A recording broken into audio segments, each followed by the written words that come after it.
Bueno, pues como os decía, muchas gracias por invitarme y encantado de participar en esta reunión. Yo, bueno, pues voy a hacer una revisión. Bueno, yo soy un clínico, tampoco, yo no es que sea un investigador que esté manejando todas las moléculas nuevas ni involucrado en los ensayos clínicos en fases más iniciales, y a lo mejor es una sesión más de un clínico más asistencial, pero un poco interesado desde luego en este tema y voy a contaros un poco por qué pienso yo y por qué el cáncer de pulmón, un poco la historia del tratamiento del cáncer de pulmón y cómo efectivamente ha sido una de las vanguardias de la innovación y del desarrollo de fármacos en oncología, y un poco hacia dónde vamos y cómo están llegando nuevos fármacos bueno, algunos ya nos ha comentado Miquel, ¿no? Con tecnología cada vez más novedosa y con resultados cada vez mejores. Pero para decir a dónde vamos, primero creo que es interesante saber de dónde venimos. Y esta es una gráfica que yo la pongo muchas veces cuando tengo que hacer alguna presentación sobre cáncer de pulmón, porque creo que es muy visual ver lo complicado que era encontrar fármacos eficaces en cáncer de pulmón. Fijaros, estas líneas, estos puntos, representan las medianas de supervivencia de los pacientes incluidos en ensayos clínicos en Estados Unidos entre el año 73 y el año 95, 20 años de investigación en cáncer de pulmón en Estados Unidos. Y si veis cómo la tendencia era que cada vez los pacientes vivían un poquito más, y nos fijamos en los números absolutos, la mediana de supervivencia pasó de ser a principios de los años 70 de 6,9 meses, no sé muy bien, pero yo os lo digo, a mediados de los años 90, 7,3 meses. Después de 20 años de investigación, se había conseguido prolongar la mediana de supervivencia aproximadamente en 15 días, ¿no? Y como vemos, pues son supervivencias muy cortas, y esto era muy frustrante, pero esto era lo que había y a lo que podíamos ofrecerle a los pacientes con cáncer de pulmón avanzado en aquella época, o lo que los oncólogos podían ofrecerles, ¿no? Si lo miramos de otra manera, y no me voy a meter en todos estos datos, pero bueno, en esta línea temporal que dibujó la Sociedad Española de Oncología Médica, que representa desde de los años 70 a los años hasta entrados en el siglo XXI, en el 2014, vemos como el principal, en el año 2000, lo que teníamos era quimioterapia. La quimioterapia ya se había llegado a la conclusión de que había que hacer una quimioterapia con un doblete de platino, y no importaba mucho que combinases con el platino. Todas las combinaciones de platino tenían unas medidas de supervivencia muy similares, en torno a los 9 meses de supervivencia global, y esto era lo que daba la quimioterapia. Añadir un tercer fármaco era más tóxico y no mejoraba la supervivencia, y la combinación de platino era lo más eficaz. Y esto es lo que teníamos a principios de siglo. Después, obviamente, llegó la primera revolución en cáncer de pulmón, que fue la identificación de algunas dianas moleculares, de algunas alteraciones moleculares que eran importantes para la proliferación de algunos subtipos de cáncer de pulmón, y que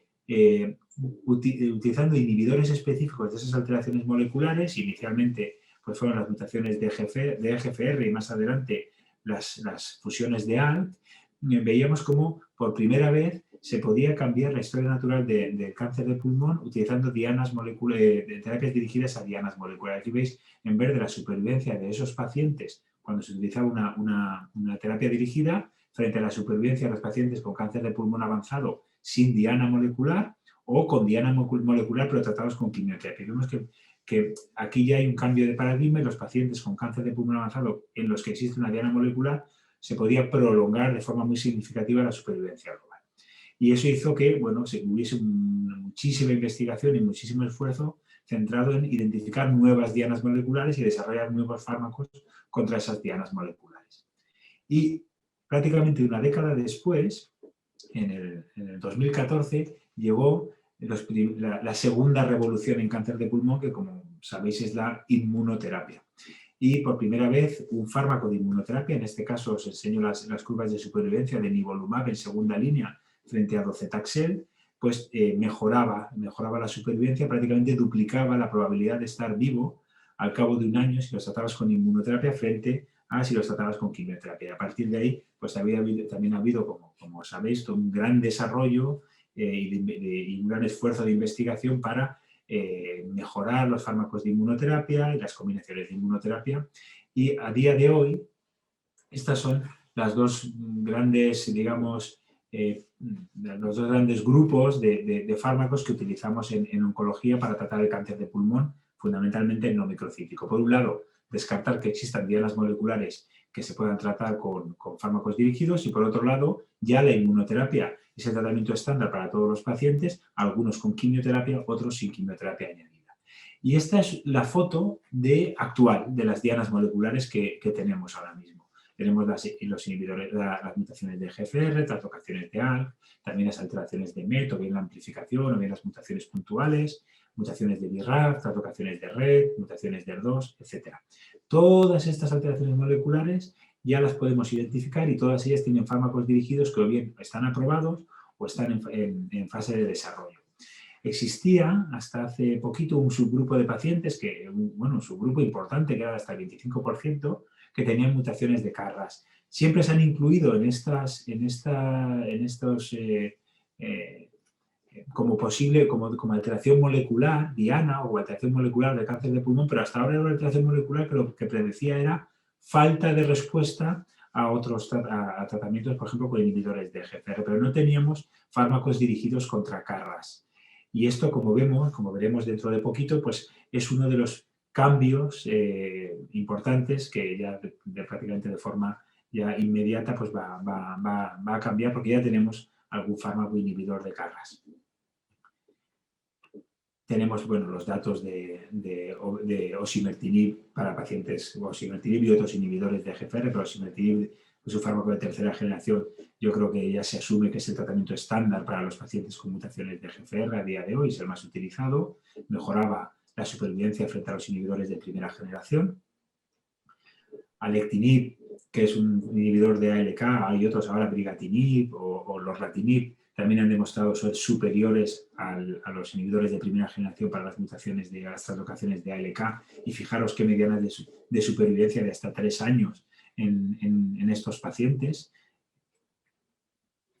El crizotinib para las translocaciones de ROS1 o los inhibidores de BRAF y de MEK para las mutaciones de BRAF, que representan un grupo de pacientes muy pequeños, a lo mejor son el 2%, pero si los identificamos, tenemos combinaciones de fármacos dirigidos que tienen tasas de respuesta pues, entre el 60 y el 70%.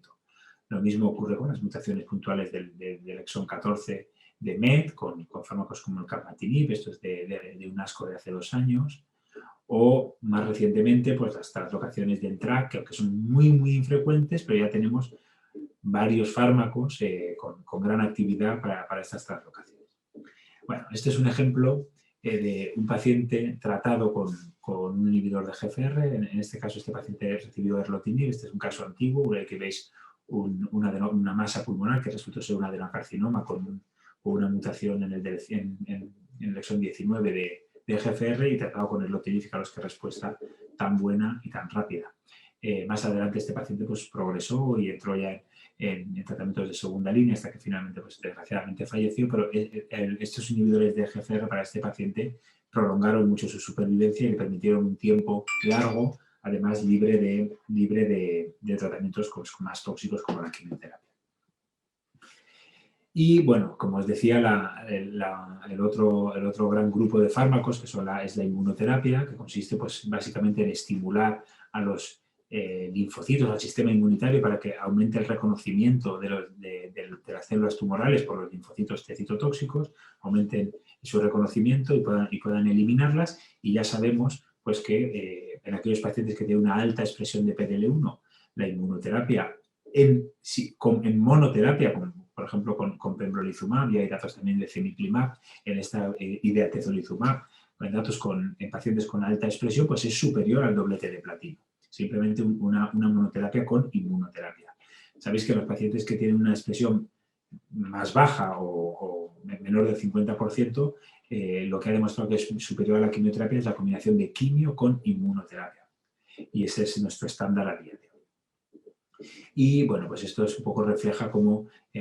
cuanto mayor, aquí tenéis unas presentaciones, unos cortes de inmunistoquímica, unas distinciones de inmunistoquímica de diferentes tumores, y aquí tenéis a la derecha de todo un tumor con una altísima expresión de PDL1, probablemente pues más del 80% de las células lo expresan, frente a un tejido que en el lado opuesto, que menos del 1%, pues presentan expresión de PDL1, y en función de la cantidad de células, de porcentaje de expresión de PDL1 en las células tumorales, pero vemos que la tasa de respuestas es mayor con la inmunoterapia.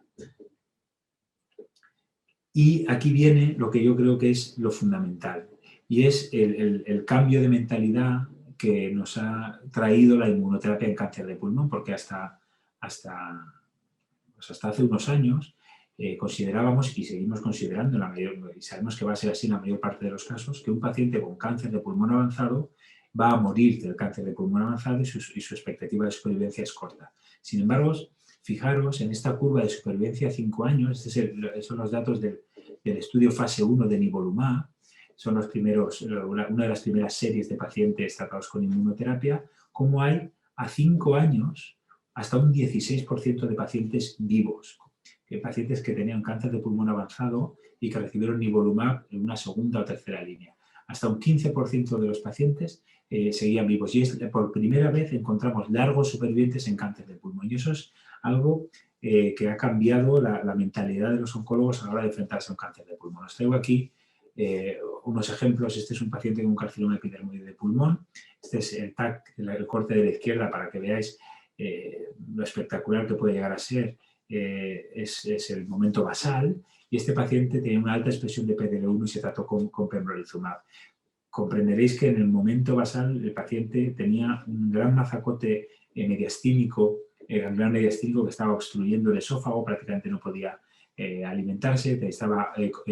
cerrando pues, el bronquio, tenía ya una telectasia que dificultaba la respiración, estaba muy sintomático. Fijaros la respuesta tan estupenda que hizo, y este paciente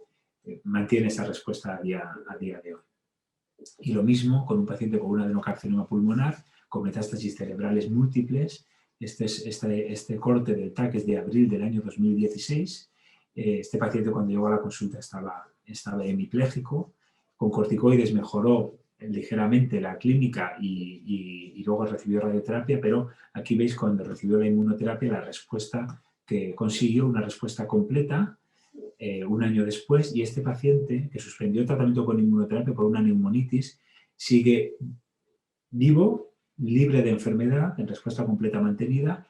y sin tratamiento a día de hoy. Estamos hablando de 5 años después, 5 años y medio ya del momento del diagnóstico de las metástasis cerebrales. Esto era impensable hace unos años, y esto es lo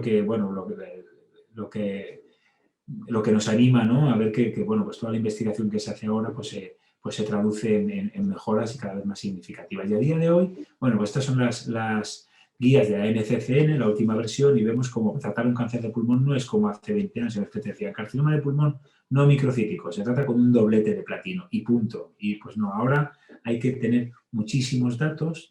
moleculares, tanto en el adenocarcinoma como en el carcinoma epidermoide, fundamentalmente en el adenocarcinoma, y también el análisis de PDL1 antes de poder elegir y poder decidir cuál es la mejor estrategia de tratamiento para el paciente. Bueno, y hasta aquí es de dónde venimos y dónde estamos, y ahora voy a ya pasar a lo que me pedíais, ¿no? a la revisión de hacia dónde vamos.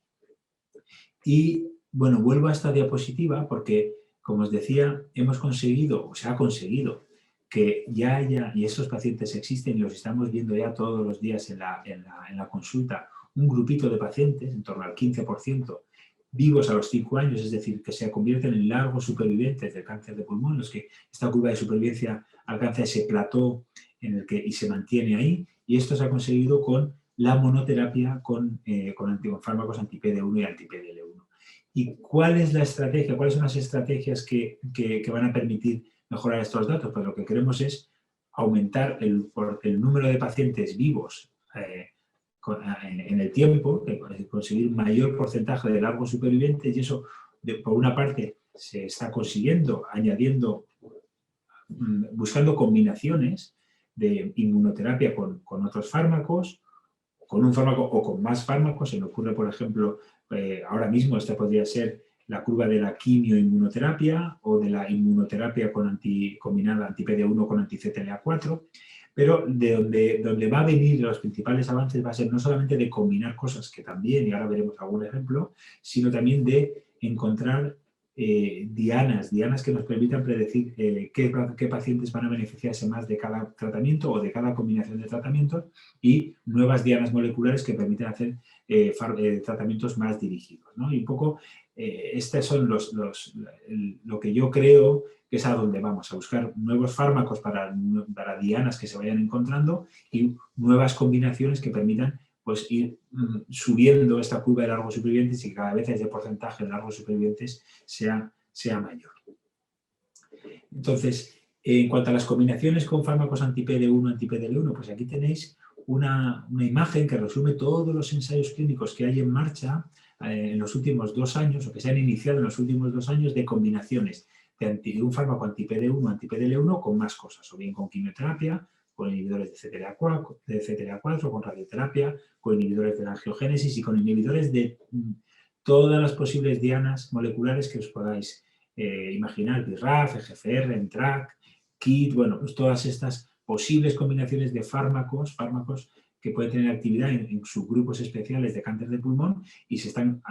estudiando inhibidores de la PARP, su eficacia en monoterapia, pero también en muchas ocasiones buscando combinaciones con inhibidores de PD1 y de PDL. Y este es, bueno, las curvas de supervivencia del estudio CheckMate 9LA, y lo pongo aquí porque este es algo, bueno, en Estados Unidos este esquema de tratamiento ya es una realidad, en muchos lugares de Europa también, porque la EMA tiene aprobación por la EMA desde hace tiempo, pero en España es algo inminente y probablemente a lo largo de pues las próximas semanas, como mucho los próximos meses, probablemente menos. Yo creo que por lo que me parece va a ser algo bastante inminente, va a ser el siguiente esquema de tratamiento que se va a incorporar a la práctica clínica. Si no lo conocéis, el CheckMate 9LA lo que hace es, lo que se ve es una combinación de tratamiento en la línea roja de la supervivencia de los pacientes tratados con quimioterapia convencional, y la línea azul, el brazo experimental, eran la combinación de 2 ciclos de quimioterapia con nivolumab y con ipilimumab. Es una combinación de un anti-PD1, un anti-CTLA4 y 2 ciclos de quimioterapia. Y veis que las curvas son, la supervivencia es claramente superior para el brazo de tratamiento que combina quimio con inmunoterapia, con el doblete de inmunoterapia, y si os fijáis, el porcentaje de pacientes vivos a 2 años está en torno al 40% con esta combinación. Y luego, nuevos fármacos que se van a incorporar también de forma inminente, esperemos que cada vez que el acceso sea lo más rápido posible, pues yo creo que hay que destacar lo que os comentaba antes, como dentro de esas mutaciones de KRAS, a partir de ahora vamos a dividirlas en 2 grupos, las G12C, que son las más habituales, y el resto. ¿Por qué? ¿Por qué hacemos esta distinción? Pues porque para este subgrupo de pacientes con mutaciones de KRAS vamos a tener un fármaco dirigido. Y como veis, no es una cosa, no es algo menor, aunque sean un subgrupo de los pacientes con mutaciones de KRAS, son un grupo muy significativo porque son mucho más frecuentes estas mutaciones que las de BRAF o las de ROS, RET, ALK. Prácticamente vamos a dar un pellizco, ¿no? Vamos a aumentar mucho el número de pacientes que se van a poder beneficiar de un tratamiento dirigido. Y este fármaco es el sotorasib, que es un inhibidor de KRAS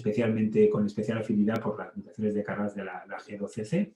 y que lo que hace es pues, una actividad intracelular inhibiendo la vía de KRAS cuando está activa a través de esta mutación. Y bueno, no quiero entretenerme mucho con todos estos datos. Estos son los datos del estudio fase 1, en el que no solamente se incluía cáncer de pulmón. Cáncer de pulmón era el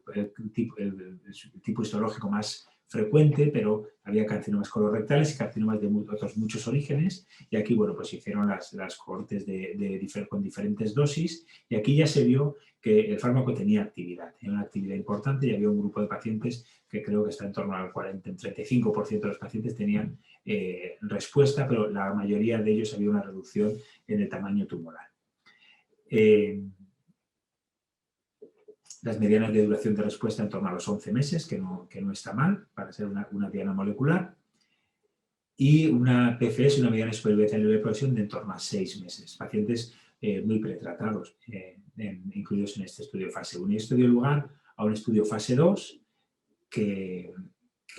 elegía pacientes con este tipo de mutaciones, en este caso ya todos con enfermedad localmente avanzada o metastásica de carcinoma no microcítico de pulmón, y los datos del estudio fase 2 pues confirman lo que veíamos en el estudio fase 1 con un porcentaje de pacientes en los que se reducía el tamaño tumoral de hasta el 80% y una tasa de respuesta pues, que está, si no me equivoco, pues, por encima del 40%. Y de nuevo, medianas de duración de respuesta prolongadas en torno a los 11 meses. Aquí tenéis la mediana de supervivencia libre de progresión, 6,8 meses para estos pacientes, y una mediana de supervivencia global de 12 meses para pacientes, de nuevo, lo recalco, con enfermedad muy pretratada.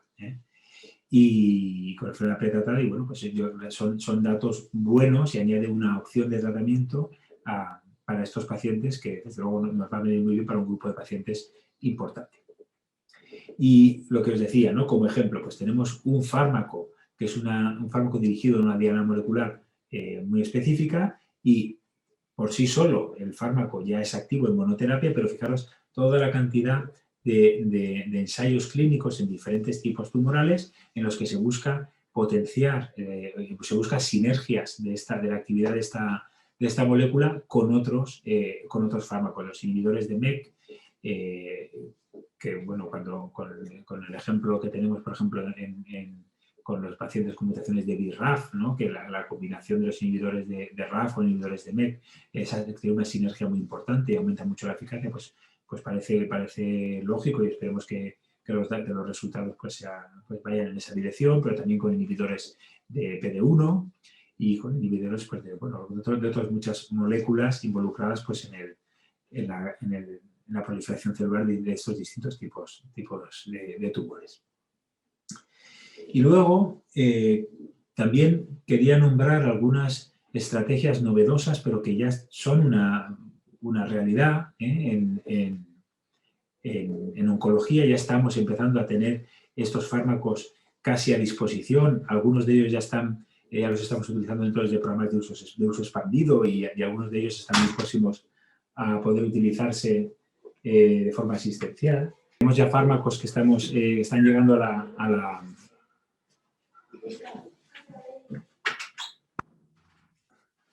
la práctica clínica, y entre ellos, por ejemplo, los anticuerpos biespecíficos, ¿no? Aquí tenemos un ejemplo de un fármaco, el amivantamab, que es un anticuerpo monoclonal que inhibe o que bloquea tanto EGFR como MET. Y este fármaco ha dado unos resultados muy buenos en un subgrupo de pacientes también, que hasta ahora no teníamos fármacos tan eficaces, que son las mutaciones de EGFR con mutaciones puntuales en el exón 20, que son de las menos comunes y en las que los fármacos clásicos inhibidores de EGFR pues no eran tan eficaces. Y este fármaco parece que va a dar mucho juego en ese subtipo de pacientes. Lo mismo que en aquellos pacientes, en algunos de los pacientes que tengan resistencias a osimertinib, y que la resistencia venga por la amplificación o la activación de vía de MET, pues puede ser un fármaco que, de hecho, ya hay datos de los primeros estudios en los que se consigue mucha eficacia con este anticuerpo monoclonal biespecífico que bloquea esas dos vías de señalización del tumor. Luego hay otro subgrupo de fármacos que también están empezando a llegar y que están dando resultados muy prometedores. El primero de ellos son el trastuzumab deruxtecan, que ya lo estamos utilizando en cáncer de mama, y que también se está desarrollando en cáncer de pulmón, que consiste en la generación de unos anticuerpos monoclonales que se dirigen a un antígeno tumoral o una proteína que está sobreexpresada en el tumor, y a esos anticuerpos se les unen una molécula de un citostático, por ejemplo el deruxtecan, un inhibidor de la topoisomerasa, y lo que hace es llegar el anticuerpo, llega a la célula, pero además esa célula interioriza la quimioterapia, de manera que aumenta mucho la actividad antitumoral del anticuerpo y además es muy selectivo para las células tumorales, reduciendo la toxicidad en otras células del cuerpo. En cáncer de pulmón hay hasta 4 anticuerpos conjugados que se están desarrollando, deruxtecan, que ya, como os digo, ya se está utilizando en cáncer de mama para aquellos pacientes con mutaciones o con amplificaciones de ER2. También hay un anticuerpo que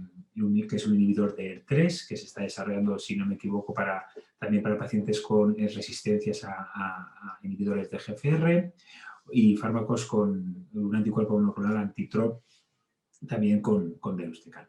Aquí tenéis los datos de los estudios iniciales de cada uno de estos 4 anticuerpos conjugados y pues bueno, son para poblaciones de tumorales muy específicas con sobreexpresión de esos antígenos tumorales o esas proteínas en el tumor, y todos ellos están empezando a dar pues tasas de respuesta y mostrar actividad, y lo cual es muy, muy esperanzador.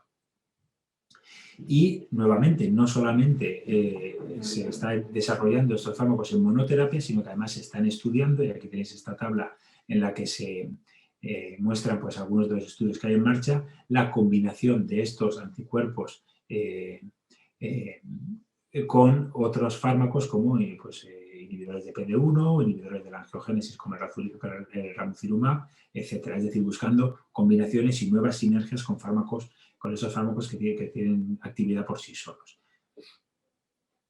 Y finalmente, o casi para acabar, una mención a la tecnología BiTE, que ya nos la han explicado y que yo no lo voy a explicar mejor, pero básicamente es de nuevo el buscar algo parecido, ¿no?, a esos anticuerpos biespecíficos que nombrábamos, que es utilizar el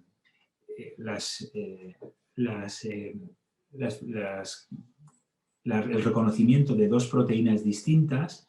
En este caso no es que sea un anticuerpo que se une a 2 proteínas diferentes del tumor, sino que la tecnología BiTE, en los primeros datos que tenemos en cáncer microcítico de pulmón, lo que hace es utilizar